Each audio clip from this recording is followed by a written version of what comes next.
اب آئیے ہم اپنے چوتھے پوائنٹ پر چلتے ہیں کہ شیطان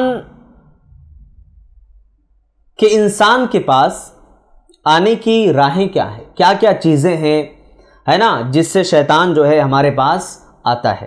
سب سے پہلی چیز جو ہے نا غصہ ہے۔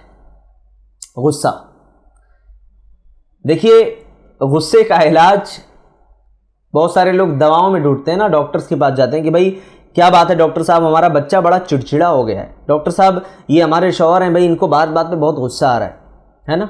دیکھیے آپ کو بتا دوں، غصہ یقیناً ہماری فطرت میں شامل ہے، لیکن کبھی کبھی یہی غصہ انسان کے عقل کو معاف کر دیتا ہے، پردہ ڈال دیتا ہے اس کی عقل پہ، وہ صحیح اور غلط کی تمیز نہیں کر پاتا، فرق نہیں کر پاتا، اور اسی غصے کے راستے سے آ کر کے شیطان ہمیں گمراہ کر دیتا ہے اور ہمارے اوپر حاوی ہو جاتا ہے۔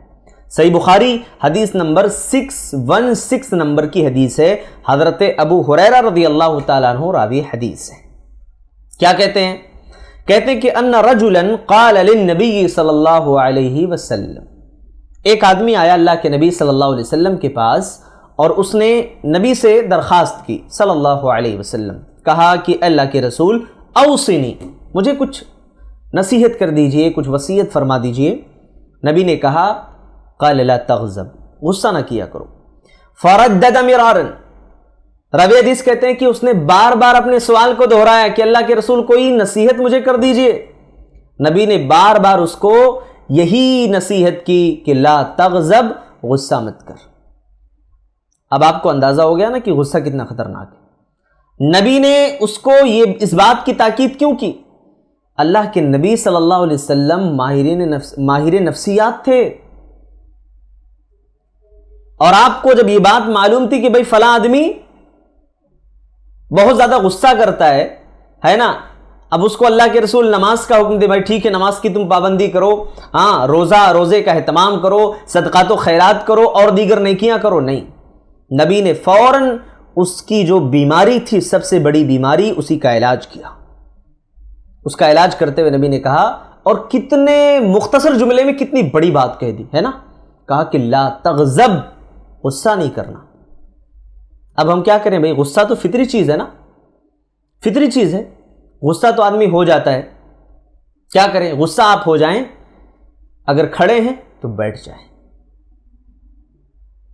پانی پی لیں، وضو کر لیں، کیونکہ غصہ شیطان کی طرف سے ہوتا ہے، اور جب آدمی اس وقت وضو کر لیتا ہے، باوضو ہو جاتا ہے نا، تو شیطان جو حاوی ہوتا ہے اس کا اثر انسان کے اوپر سے ختم ہو جاتا ہے، آدمی مکمل طور پر اپنے آپ کو ریلیکس محسوس کرتا ہے، اپنے آپ میں ایک اچھی کیفیت اس کی ہوتی ہے کہ بھائی چلو الحمدللہ اللہ تعالیٰ نے مجھے شیطان کے شر سے، اس کے فتنے سے بچا لیا۔ اعوذ باللہ پڑھ لیں، ہے نا، اعوذ باللہ من الشیطان الرجیم پڑھیں آپ، کہ شیطان، مردود شیطان کے شر سے، اس کے فتنے سے اللہ رب العالمین کی میں پناہ میں آتا ہوں، آپ پڑھیں۔ جب آپ پڑھیں گے شیطان کے فتنے سے اللہ تعالیٰ آپ کی حفاظت کرے گا۔ اچھا، اسی طریقے سے دوسرا جو راستہ ہے نا، جس سے شیطان ہمارے اندر آنے کی یا ہمارے اوپر حاوی ہونے کی کوشش کرتا ہے، وہ ہے مال و دولت کی حرص۔ سورہ بقرہ کی آیت نمبر 268 میں اللہ تعالیٰ نے فرمایا کہ الشیطان یعدکم الفقر ویأمرکم بالفحشاء، شیطان تمہیں محتاجگی، فرمایا کہ شیطان جو ہے نا وہ تم سے محتاجگی کا وعدہ کرتا ہے، محتاجگی سے ڈراتا ہے انسان کو، برائی کا حکم دیتا ہے۔ واللہ یعدکم مغفرۃ منہ وفضلا، اور اللہ تعالیٰ تم سے کیا کرتا ہے؟ مغفرت کا وعدہ کرتا ہے، فضل کا وعدہ کرتا ہے۔ واللہ واسع علیم، اور اللہ رب العالمین کشادہ علم رکھنے والا ہے۔ آپ دیکھیے مال و دولت کی جو حرص ہے انسان کے اندر، حرص و ہوس کا آدمی شکار ہوتا ہے نا، تو شیطان اس کے اوپر حاوی ہونا شروع ہو جاتا ہے، اور اسی مال و دولت کی حرص کی وجہ سے آدمی نمازیں چھوڑتا ہے، قرآن و حدیث سے دور ہو جاتا ہے، عبادات سے دور ہو جاتا ہے۔ میں بہت دور نہیں جاؤں گا، رمضان ہی کا مہینہ اٹھا کر کے آپ دیکھ لیجئے، ارے یہ رمضان کا مہینہ جو رحمتوں برکتوں کا مہینہ ابھی آنے والا ہے انشاءاللہ، اللہ تعالیٰ یہ رمضان کا مہینہ جو رحمتوں کا مہینہ ہے، سایہ فگن ہونے والا، اللہ تعالیٰ اس کی برکتیں ہمیں سمیٹنے والا بنائے، اسلاف کرام دعا کیا کرتے تھے اللہ تعالیٰ سے کہ اللہ یہ عظیم مہینہ جو ہے ہم سب کو عطا فرما دے۔ رمضان کے اس بابرکت مہینے میں آپ دیکھیے کاروبار ٹھیک ہے آپ کر سکتے ہیں، لیکن کتنے لوگ مال کے اتنے حریص ہوتے ہیں، کیا تراویح کی نماز، کیا تلاوت قرآن مجید، کیا عبادات، تمام چیزیں ایک سائیڈ، صرف دولت دولت دولت، دنیا کے پیچھے بھاگ رہے ہیں۔ جناب یہ مال و دولت کی جو حرص ہے نا، وہ آپ کی دنیا اور آخرت دونوں کو تباہ و برباد کر کے رکھ دے گی۔ اللہ کے نبی صلی اللہ علیہ وسلم نے اسی لیے فرمایا تھا کہ ان الدنیا حلوۃ خضرۃ وان اللہ مستخلفکم فیہا فینظر کیف تعملون فاتقوا الدنیا واتقوا النساء۔ نبی نے کہا تھا کہ اللہ تعالیٰ نے دنیا کو بہت سرسبز و شاداب بنایا ہے، بہت اچھا بنایا ہے، اور اللہ تعالیٰ دنیا تمہیں دیتا ہے، نمازتا ہے، ہاں تمہیں اللہ تعالیٰ خلیفہ بنائے گا، دنیا میں حکومتیں اللہ تعالیٰ تمہیں دے گا، اور یہ دیکھنے کے لیے کہ تم کیسے عمل کرتے ہو۔ فاتقوا الدنیا واتقوا النساء، لہٰذا تم دنیا سے بچنا اور عورت کے فتنے سے بچنا۔ یہ دو فتنے ہیں جس سے اللہ کے نبی نے آگاہ کیا ہے، لہٰذا یہ مال و دولت کی جو حرص ہے نا، یہ حرص تباہ و برباد کر دے گی۔ اچھا حرص نہ ہو ہمارے اندر، اس کے لیے کیا کرنا چاہیے؟ ہمیں قناعت پسندی ہونا چاہیے ہمارے اندر۔ اللہ کے نبی صلی اللہ علیہ وسلم نے فرمایا کہ دیکھو انظروا الی من هو اسفل منکم ولا تنظروا الی من هو فوقکم، تم ہمیشہ دنیا کے معاملے میں اپنے سے کمتر کو دیکھو، برتر کو مت دیکھو۔ اللہ تعالیٰ نے آپ کو دو آنکھیں دی ہیں، دو ہاتھ دیے ہیں، دو پاؤں دیے ہیں۔ ایک آدمی جو سائیکل سے چل رہا ہوتا ہے وہ کہتا ہے بھائی فلاں آدمی دیکھو گاڑی سے چل رہا ہے، میرے پاس گاڑی نہیں ہے، فلاں کے پاس رہنے کے لیے دیکھو ایک بنگلہ ہے، میرے پاس تو چھپر ہے۔ نہیں، دنیا کے معاملات میں ہمیشہ اپنے سے کمتر کو دیکھنا۔ آپ چھپر میں رہتے ہو نا، آپ دیکھو کتنے لوگ ایسے ہیں بیچارے فٹ پاتھ پر لیٹے ہوئے، آپ دیکھو کتنے ایسے لوگ ہیں، آپ کے پاس تو سائیکل ہے، کتنے ایسے لوگ ہیں پاؤں میں چپل نہیں ہے ان کے پاس، کتنے ایسے لوگ ہیں خاندان کی، فیملی کی جو محبت ملنی چاہیے وہ محبت نہیں ہے ان کے پاس، دور ہیں، اکیلے ہیں، تنہا ہیں۔ اللہ کی قسم جتنی نعمتیں اللہ نے دے رکھی ہیں نا، ان نعمتوں پر اللہ کا شکر بجا لانا، اللہ کا شکر ادا کرنا کہ اللہ نے جو بھی دیا ہے، جس حال میں بھی رکھا ہے، سبحان اللہ۔ اور اگر یہ جذبہ اگر آپ کے اندر پیدا نہ ہو نا، تو میں آپ سے کہتا ہوں اسپتال کے دورے کر لیا کرنا۔ کبھی اسپتال میں جب کبھی جاؤ گے نا، زندگی کی حقیقت آپ کے سامنے کھل کر کے آ جائے گی۔ کوئی جو ہے ہارٹ کا مریض پڑا ہے، ہاں کوئی برین کی بیماری میں مبتلا ہے نا، کسی کو فالج کا اٹیک ہو گیا ہے، یعنی ان گنت بیماریوں میں لوگ مبتلا ہیں۔ آپ جب وہاں جاؤ گے، چاروں طرف نگاہیں اٹھا کر کے دیکھو گے، اللہ کا شکر بجا لاؤ گے کہ سبحان اللہ، جس حال میں میرے رب نے آج مجھے رکھا ہے، اللہ کا شکر میں ادا کرتا ہوں۔ تو مال و دولت کی حرص جو ہے، اس کے ذریعے بھی شیطان انسان کے اوپر حاوی ہوتا ہے۔ اسی طریقے سے تیسری چیز جو ہے نا، وسوسہ ہے۔ شیطان انسان کے اندر وسوسے ڈالتا ہے۔ سورہ ناس کی آیت نمبر 5 میں اللہ تبارک و تعالیٰ نے فرمایا کہ الذی یوسوس فی صدور الناس، ہے نا، اللہ تبارک و تعالیٰ کی جو پناہ طلب کی کہ اللہ میں تیری پناہ میں آتا ہوں، تو کئی چیزوں سے پناہ مانگتے ہوئے ایک چیز یہ بھی اللہ نے ذکر کی کہ وہ جو لوگوں کے سینوں میں وسوسے ڈالتا ہے، یعنی شیطان، اے اللہ میں اس سے تیری پناہ میں آتا ہوں، تیری حفاظت میں آنا چاہتا ہوں۔ یہ وسوسہ بہت خطرناک چیز ہے جناب۔ کئی لوگ اس مرض میں مبتلا ہیں۔ میں آپ کو ایک مثال دیتا ہوں۔ ہمارے علاقے میں رہنے والے ایک صاحب ہیں، بیچارے 10 سال سے وہم کی بیماری میں مبتلا ہے، اور یہ وسوسہ اتنا زیادہ ان کے اندر آ رہا ہے نا، وہ سوچتے ہیں کہ روزانہ مطلب وہ اپنے رشتہ داروں سے، اگر بچے کبھی آئے ملاقات کے لیے تو بچوں سے یہ کہتے ہوئے ملتے ہیں کہ مجھے معاف کر دینا، میں پتہ نہیں کل تک زندہ رہوں گا کہ نہیں۔ اس وسوسے نے ان کی زندگی کی جو رونق تھی اس کو چھین لیا ہے، اور اس بیماری میں میرے اپنے نالج کے مطابق، میرے اپنے علم کے مطابق، آنکھوں سے مشاہدہ کی ہوئی یہ چیز ہے۔ کئیوں لوگوں کو میں دیکھ اور سن چکا ہوں، کتنے لوگ تو بیچارے اتنے حیران ہوتے ہیں نا، بھاگ کر کے آتے ہیں، مولانا دعا پڑھ دیجئے، کچھ پڑھ کر کے دم کر دیجئے، بہت زیادہ پریشان ہوں، عجیب عجیب خیالات اور وسوسے ہمارے دلوں کے اندر آ رہے ہیں، سمجھ میں نہیں آ رہا ہے کیا کریں، سمجھ میں نہیں آ رہا ہے کہ کیسے جو ہے اس سے بچاؤ کا راستہ اپنائیں۔ اب انشاءاللہ آخر میں آپ کے سامنے وہ تمام پوائنٹس رکھوں گا کہ کیسے کیا کیا چیزیں پڑھ کر کے ہم شیطان سے اپنی حفاظت کر سکتے ہیں۔ تو بتانے کا مقصد یہ کہ وسوسہ جو ہے نا بہت خطرناک چیز ہے، بہت خطرناک ہے، اسی لیے صبح و شام کے اذکار بتائے جاتے ہیں کہ صبح و شام کے اذکار آپ پڑھا کریں۔ بہرحال بعض لوگ تو اس حد تک پہنچ جاتے ہیں شیطانی وسوسے میں کہ وہ اگر کہیں نماز پڑھتے ہیں تو ان کو یہ وسوسہ لاحق ہوتا ہے کہ پتہ نہیں یہ جگہ پاک ہے کہ نہیں پاک ہے۔ مسجد کی بات کر رہا ہوں، مسجد میں جس مصلی پہ کھڑے رہتے ہیں ان کو لگتا ہے کہ یہ مصلی ناپاک ہے، وہ اپنے گھر سے مصلی لے کر کے آئیں گے۔ جہاں جس لوٹے میں برتن میں وضو کر رہے ہوں گے وسوسہ آتا ہے تو ان کو یہ لگتا ہے کہ بھائی یہ جو برتن میں وضو میں کر رہا ہوں پتہ نہیں یہ پاک ہے کہ ناپاک۔ اس حد تک وسوسہ شیطان انسان کے دلوں کے اندر ڈالتا ہے۔ تو یہ تیسرا راستہ ہے۔ اور چوتھا راستہ جس سے شیطان ہمارے اوپر حملہ آور ہوتا ہے وہ ہے حب الدنیا، دنیا کی محبت۔ صحیح بخاری حدیث نمبر 6420 اور صحیح مسلم حدیث نمبر 1046، اللہ کے نبی فرماتے ہیں لا یزال قلب الکبیر شابا فی اثنتین، یہ بوڑھے کا جو دل ہوتا ہے نا دو چیزوں میں جوان کی طرح ہوتا ہے۔ بوڑھے آدمی کا دل دو چیزوں میں جوان کی طرح ہوتا ہے۔ وہ دو چیزیں کیا ہیں؟ فی حب الدنیا و طول الامل، دنیا کی محبت اور لمبی لمبی امیدیں۔ کہتے ہیں دل کبھی بوڑھا نہیں ہوتا۔ تو اللہ کے نبی نے واضح کر دیا کہ دیکھ لو، سن لو، دو چیزوں میں ہمارا یہ جو دل ہے نا بوڑھا نہیں ہوتا ہے، جوان کی طرح رہتا ہے۔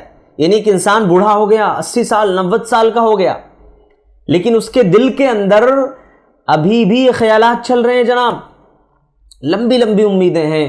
ابھی مجھے یہاں گھر بنانا ہے، یہاں زمینیں لینی ہے، مجھے یہاں دکان خریدنی ہے، بچوں کو جو ہے باہر بھیجنا ہے نا، اور بچوں کے ساتھ زندگی گزارنی ہے نا، ہمارے نواسوں کے ساتھ، نواسیوں کے ساتھ، پوتروں کے ساتھ، پوتری ہے نا، پوتری کے ساتھ، یہ تمام خیالات اس کے ذہن میں چل رہے ہوتے ہیں، لمبی لمبی آرزویں ہیں۔ اور جیسے جیسے اس کی عمر گزرتی ہے نا اللہ تعالیٰ اور آسانیاں فراہم کرتا ہے نا، اس کے خیالات اور اس کی امیدیں اور اوپر تک چلی جاتی ہیں۔ تو یہ دو چیزیں جس میں بوڑھا آدمی جوان کی طرح ہوتا ہے نا، دنیا کی محبت میں اور لمبی لمبی امیدیں باندھنے میں۔ تو یہی دو چیزیں انسان کو ہلاک کر دیتی ہیں، برباد کر دیتی ہیں، دنیا کی محبت، لمبی آرزویں، امیدیں، ہے نا۔ اور آگے چلیے، پانچویں چیز الغفلۃ عن ذکر اللہ، اللہ کے ذکر سے غفلت برتنا۔ سورۃ الزخرف کے آیت نمبر 36 میں اللہ تبارک و تعالی نے ارشاد فرمایا وَمَن يَعْشُ عَن ذِكْرِ الرَّحْمَنِ نُقَيِّضْ لَهُ شَيْطَانًا فَهُوَ لَهُ قَرِينٌ، جو رحمان کے ذکر سے اعراض کرتا ہے ہم اس کے اوپر ایک شیطان کو مسلط کر دیتے ہیں جو اس کا ساتھی بن جاتا ہے۔ تو اللہ تبارک و تعالیٰ کے ذکر سے اعراض کرنے کا یہ نتیجہ ہوتا ہے کہ ہمارے اوپر شیطان حاوی ہو جاتا ہے۔ اچھا، بہت سارے لوگ جو شکایتیں کرتے ہیں کہ بھائی ہمیں جو ہے برے برے خواب نظر آ رہے ہیں، ہے نا، ہمارے گھر پہ ایسا لگ رہا ہے کہ اثرات ہیں۔ ارے اللہ کے بندو، اللہ کا ذکر کرتے بیٹھو نا۔ کوئی کہتا نہیں میرے اوپر ایسا لگ رہا ہے کہ شیطان حاوی ہو گیا یا شیطان کا اثر ہے، پتہ نہیں۔ جب نمازیں چھوڑو گے، اللہ کے ذکر سے دور رہو گے، اللہ کے ذکر سے اعراض کرو گے تو شیطان ہی تو مسلط ہوگا نا۔ اور یہ مسلط کون کرتا ہے؟ یا اللہ تبارک و تعالیٰ مسلط کر دیتا ہے اس کے اوپر۔ گمراہ ہو رہا ہے نا، چل ٹھیک ہے گمراہ ہو، میرے ذکر سے اعراض کر رہا ہے، دنیا کی محبت ہے تیرے دل میں، ٹھیک ہے دنیا کی محبت لے، اسے اللہ کی محبت نہیں ملتی۔ اور آگے چلیے، چھٹی چیز ہے جہالت۔ نبی کریم صلی اللہ علیہ وسلم نے فرمایا، صحیح بخاری کی حدیث ہے 71 نمبر کی حدیث، کہ من یرد اللہ بہ خیرا یفقہہ فی الدین، جس کے ساتھ اللہ تبارک و تعالیٰ بھلائی کا ارادہ کرتے ہیں اس کو دین کی سمجھ عطا کر دیتے ہیں۔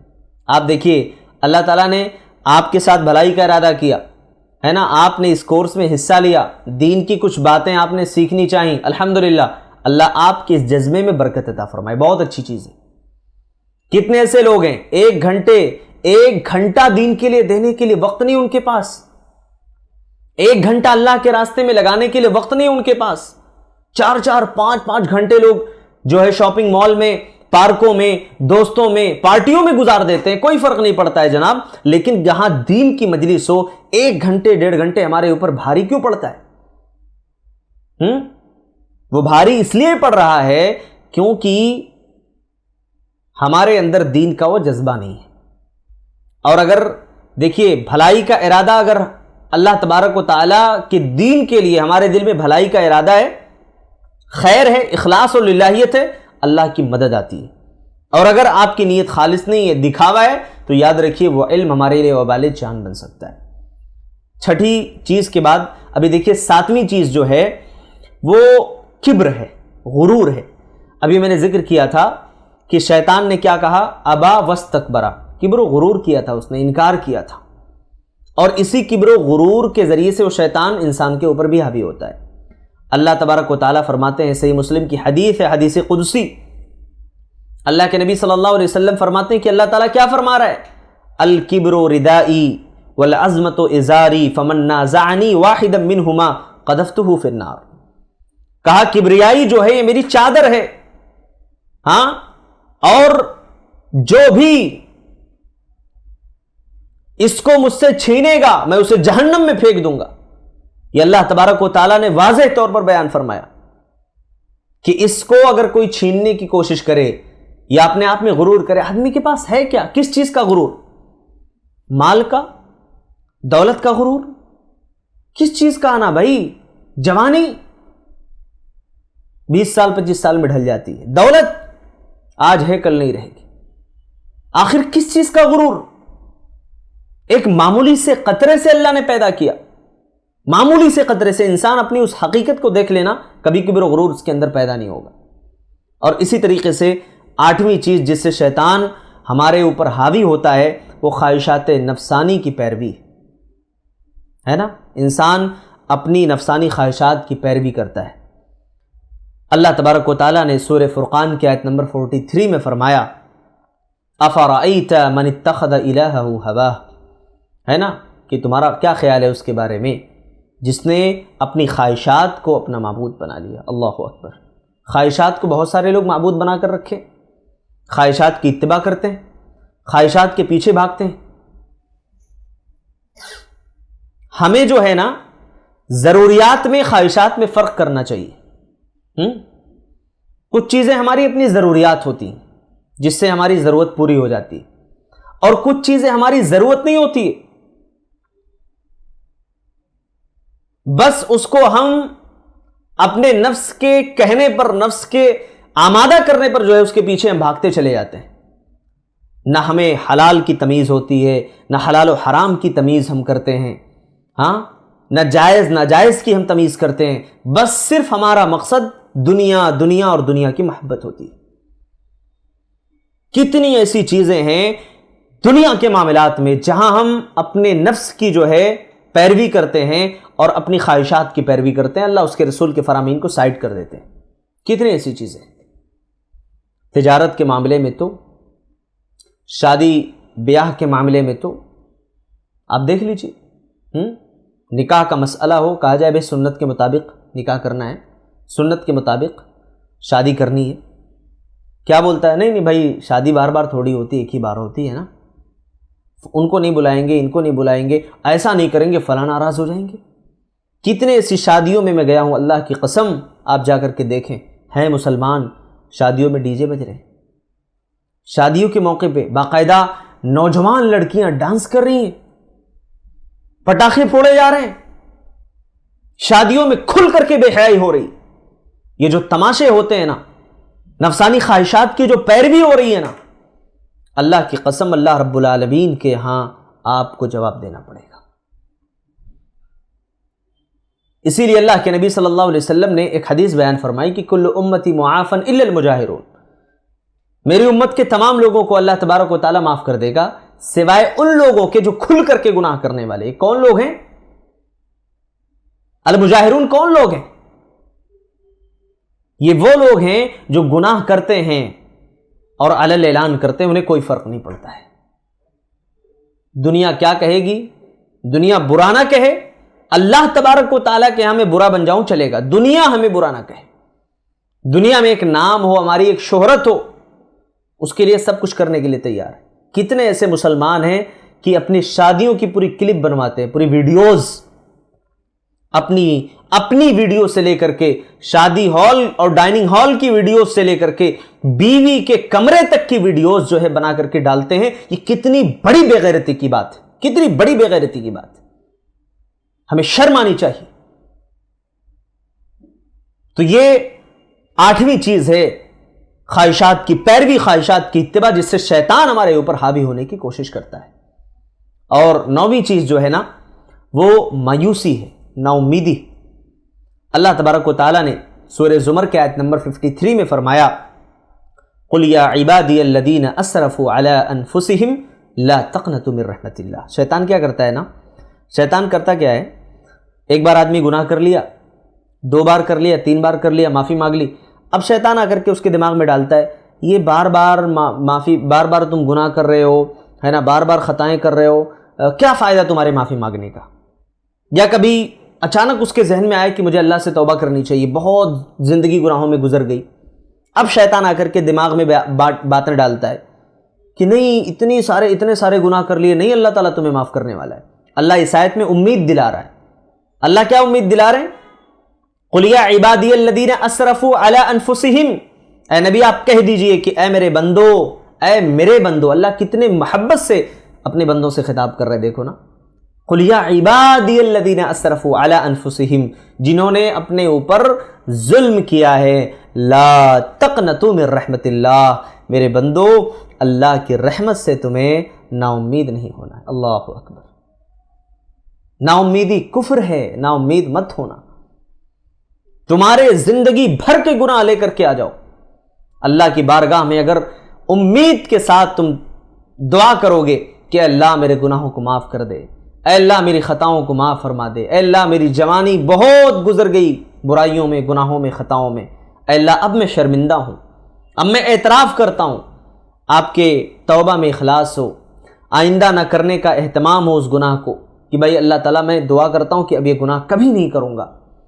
گناہ آدمی ترک کر دے، اخلاص کے ساتھ اللہ سے دعا کرے، اپنے گناہوں پر نادم اور شرمندہ ہو، اللہ تبارک و تعالیٰ اپنے اس بندے کو معاف کر دیتا ہے۔